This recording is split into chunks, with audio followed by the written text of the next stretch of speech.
m'appelle Joël Lambert, j'habite Orplegrand, situé dans le Brabant wallon.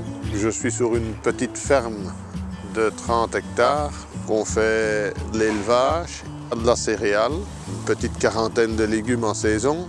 Donc c'est une ferme où il y a un peu de tout, quoi. Le modèle agricole que moi je conçois, c'est d'avoir des animaux pour avoir du fumier pour remettre sur nos terres, pour manger les déchets de légumes qu'on reçoit. Donc pour moi c'est un tout, c'est vraiment un cycle complet.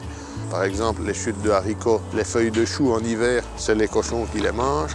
Toutes les racines de chicon et les déchets de carottes après le lavage, c'est les vaches qui les mangent. On a des mélanges d'herbes avec des légumineuses qui, ça, sont donnés aussi en termes de foin ou de pré-fané pour les vaches. Ce qui est production de légumes est vendu via le magasin. On a créé un verger il y a 2 ans, donc pommes, poires vont aussi être vendues au magasin. On fait même une alimentation pour les volailles. On a vraiment un contact avec le consommateur et une vente de nos produits vers le consommateur. Ma ferme, je l'envisage comme ça et c'est comme ça que je vois que les choses doivent continuer. Aujourd'hui, dans l'alimentation biologique fournie pour les bovins, c'est du soja qui vient, par exemple, d'Argentine, etc. Non, moi je pense qu'une ferme, on doit être autonome, on doit produire, on doit valoriser son produit et acheter le moins possible à l'extérieur. Sur la ferme ici, on est vraiment en autonomie à 95% actuellement et je dirais que d'ici peu, on sera à 100%. Mais par contre, tout ce qui est achat de soja et tout ça, chez nous, c'est supprimé. On a remplacé tout ça par une culture de lupin, un mélange céréales-lupin. C'est ce qui se cultive le mieux ici en Belgique. Le lupin se rapproche assez fort du soja.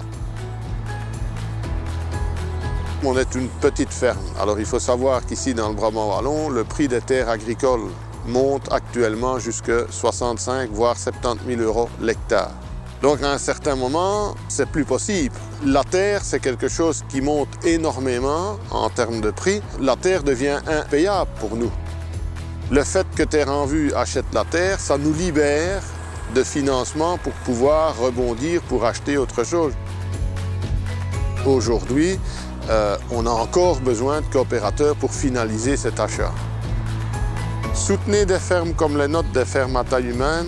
Je pense que c'est l'avenir pour la nourriture saine de vos enfants.